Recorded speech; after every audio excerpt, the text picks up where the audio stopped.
हे भगवान, अगर आज पानी नहीं मिला तो जंगल में कोई जिंदा नहीं बचेगा। मेरा गला तो सूख ही रहा है, मेरे खेत का क्या होगा। रानो अपने खेत में पहुंची। वहां मरे हुए पौधों के बीच सिर्फ एक हरा तरबूज बचा था। ये रानो की और शायद पूरे जंगल की आखिरी उम्मीद थी। बस तू बच जा, तेरे अंदर जो मीठा पानी है उससे मैं कई जान बचा सकती हूँ। दूर एक पेड़। दोस्तों, ये रहे हमारी आज की वीडियो के प्यारे सब्सक्राइबर्स और फॉलोअर्स के नाम। रमेश, रोमंगुल, सारा, फरहान। जो नहीं चुने गए, चिंता मत करो, अगली बार तुम भी बन सकते हो जंगल के सुपरस्टार। दोस्तों, अगर आप भी चाहते हैं मैं आपका नाम अपनी कहानी में लूं, तो देर किस बात की, जल्दी से कमेंट करके। के अंदर मिट्ठू तोता और उसकी पत्नी तोती अपने नन्हे बच्चों को पंखा झल रहे थे। बच्चे प्यास से रो रहे थे। मिट्ठू जी, बच्चे बेहोश हो रहे हैं, कहीं से 2 बूंद पानी ले आओ, वरना ये नहीं बचेंगे। मैं जा रहा हूँ रानो के खेत की तरफ, शायद वो तरबूज पक गया हो। रास्ते में नन्ही गिलहरी गर्मी से निढाल होकर गिर पड़ी थी। उसकी जीभ बाहर निकली हुई थी। वो रेंगने की कोशिश कर रही थी, पर शरीर में जान नहीं थी। पानी, कोई तो पानी पिला दो।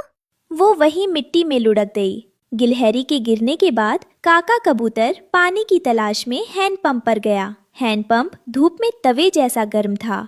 शायद 1 बूंद पानी टपक जाए। गर्म लोहे से काका की चोंच जल गई। आह! चोंच जल गई। इंसानों का नल भी सूख गया है। अब तो सिर्फ मौत ही प्यास बुझाएगी। ऊपर पेड़ की डाल पर सिर्फ कालू नहीं, बल्कि उसका पूरा परिवार, पत्नी गोरी कौवी और बेटा जग्गू भी बैठे थे। नीचे जंगल मर रहा था, पर ऊपर साजिश चल रही थी। चुप कर बेवकूफ, छोटी सोच मत रख, नजर सामने रख। वो देख, खेत के बीच में क्या है? अरे, वो तो बहुत बड़ा तरबूज है, इतना हरा और ताजा। कालू जी, अगर ये हमें मिल जाए तो हम तीनों इसमें नहा भी सकते हैं और जी भर के पी भी सकते हैं। बिल्कुल गोरी, इसीलिए मैं इंतजार कर रहा हूँ। देखो, सब प्यास से मर रहे हैं। रानो भी ज्यादा देर टिक नहीं पाएगी। या तो वो गर्मी से मर जाएगी या पानी ढूंढने कहीं और जाएगी। पर पापा, रानो आंटी ने इसे उगाया है, अगर हम मांग ले तो? खबरदार जो मांगने की बात की। मांगने से भीख मिलती है और छीनने से बादशाहत। हम कौवे हैं, हम छीन कर खाते हैं। सही कहा। बस थोड़ा इंतजार करो, जैसे ही रानो की नजर हटेगी मैं इशारा करूंगा, हम तीनों एक साथ झपट्टा मारेंगे और उस तरबूज को फोड़कर सारा लाल रस पी जाएंगे। बाकी जानवर प्यासे मरते हैं तो मरने दो। अचानक झाड़ियों से सरसराती हुई आवाज आई। एक विशाल काला कोबरा सांप बाहर निकला। वो शिकार करने नहीं आया था, वो गर्मी से पागल हो रहा था। उसे ठंडक चाहिए थी। वो जाकर उस ठंडे तरबूज के चारों तरफ लिपट गया और अपना फन फैला लिया। ठंडक, मुझे ठंडक चाहिए, कोई मेरे पास मत आना।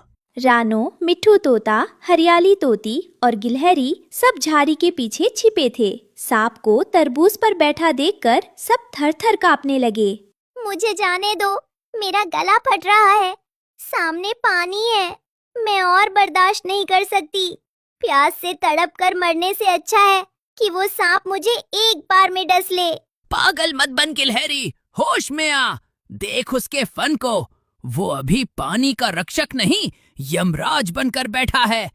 अगर तूने एक कदम भी बढ़ाया तो हम सबकी जान खतरे में आ जाएगी। पर मिट्ठू जी, हम कब तक यहाँ छिपे रहेंगे? वहाँ कोटर में हमारे नन्हे बच्चे प्यास से मर रहे हैं। अगर पानी नहीं मिला तो वो वैसे भी मर जाएंगे। क्या पता सांप दया कर दे। दया? अरे पगली, सांप और दया का क्या मेल? वो हमें देखते ही निकल जाएगा। तभी सामने से सांप के फुंकारने की तेज आवाज आई। झाड़ी के पीछे सब एकदम से सहम गए और दुबक गए। शांत हो जाओ सब, घबराने से प्यास नहीं बुझेगी। मुझे कुछ अजीब लग रहा है। वो सांप शिकार की तलाश में नहीं लग रहा। उसकी आंखें देखो, वो हम पर हमला करने के लिए नहीं, बल्कि खुद को बचाने के लिए वहाँ बैठा है। रानो, तू जोखिम मत ले, ये कोई कहानी नहीं है, ये कोबरा है। जोखिम तो लेना होगा मिट्ठू भाई, वरना सूरज ढलने तक हम सब यहीं सूख कर कांटा बन जाएंगे। कालू कौवा ये देखकर बहुत खुश हुआ। वो चट्टान पर बैठकर रानो को ताना मारने लगा। अरे रानो, जाना ले ले अपना तरबूज, या फिर डर गई? अब ये तरबूज न तेरा है न मेरा, ये सड़ जाएगा, पर सांप इसे नहीं छोड़ेगा। रानो ने ध्यान से सांप की आंखों में देखा। वहाँ गुस्सा नहीं, बेबसी थी। सांप का गला सूखा था और वो हाफ रहा था। मिट्ठू भाई देखो, ये हमें डराने नहीं आया, ये भी हमारी तरह प्यासा है। गर्मी ने इसका भी हाल बुरा कर दिया है। ये दुश्मन नहीं, एक प्यास है। सबने मना किया, पर रानो उड़ी और सीधे तरबूज के ऊपर जाकर बैठ गई, जहाँ सांप लिपटा था। सांप ने फन उठाया। रानो डरी नहीं। उसने अपनी चोंच से तरबूज में जोर से छेद कर दिया। टप टप लाल रसीला पानी बाहर निकलने लगा और सीधे सांप के मुंह में गिरा। पी लो नागराज, ये पानी सिर्फ मेरे लिए नहीं, हर उस जीव के लिए है जिसका गला सूख रहा है। सांप ने पानी पिया और शांत हो गया। उसने अपना फन नीचे कर लिया और थोड़ा खिसक गया, जैसे दूसरों को जगह दे रहा हो। रानो ने इशारा किया। मिट्ठू, तोती, बच्चे और मुनिया गिलहरी सब आ गए। सब ने मिलकर उस एक तरबूज से अपनी प्यास बुझाई। सांप चुपचाप वही बैठा सबको देखता रहा। आज पहली बार सांप से डर नहीं लग रहा।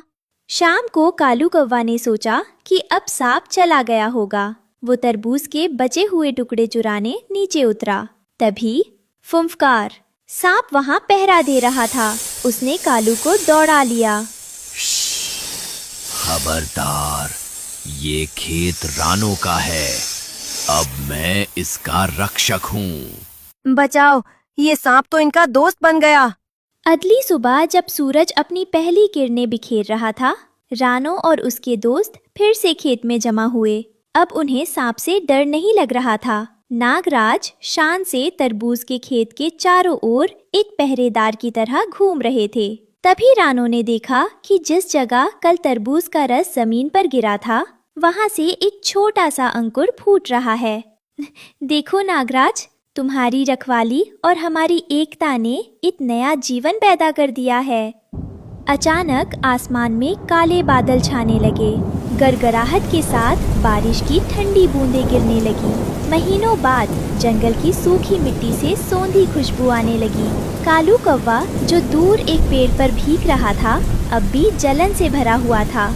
ये रानो हमेशा भाग्यशाली कैसे रह जाती है। अब तो बारिश भी हो गई, अब उसे उस सांप की जरूरत नहीं पड़ेगी।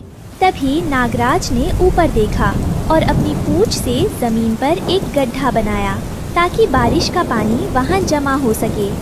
कालू, तुम नहीं समझोगे, रानो ने कल मुझे पानी नहीं बल्कि सम्मान दिया था। अब जब तक इस खेत में रानो का पसीना और नागराज का साया है, तब तक यहाँ कोई भूखा या प्यासा नहीं रहेगा। और तुम जैसे लुटेरों के लिए यहाँ सिर्फ मेरी फुंफकार मिलेगी। बारिश तेज हो गई। मिट्ठू, तोता, गिलहरी और रानो उस गड्ढे में जमा हुए मीठे पानी में नहाने लगे। रानो ने एक छोटा सा तरबूज का टुकड़ा अपनी चोंच में दबाया और उड़कर नागराज के पास गई। नागराज ने अपना फन चुकाया और रानो ने बड़े प्यार से उसे वो टुकड़ा खिलाया। पूरा जंगल देख रहा था कि कैसे एक छोटी सी चिड़िया ने अपनी हिम्मत से प्यास के यमराज को ममता का प्रहरी बनो दिया था। इस कहानी से हमें सीख मिलती है कि मुसीबत के समय की गई मदद दुश्मन को भी रक्षक बना देती है।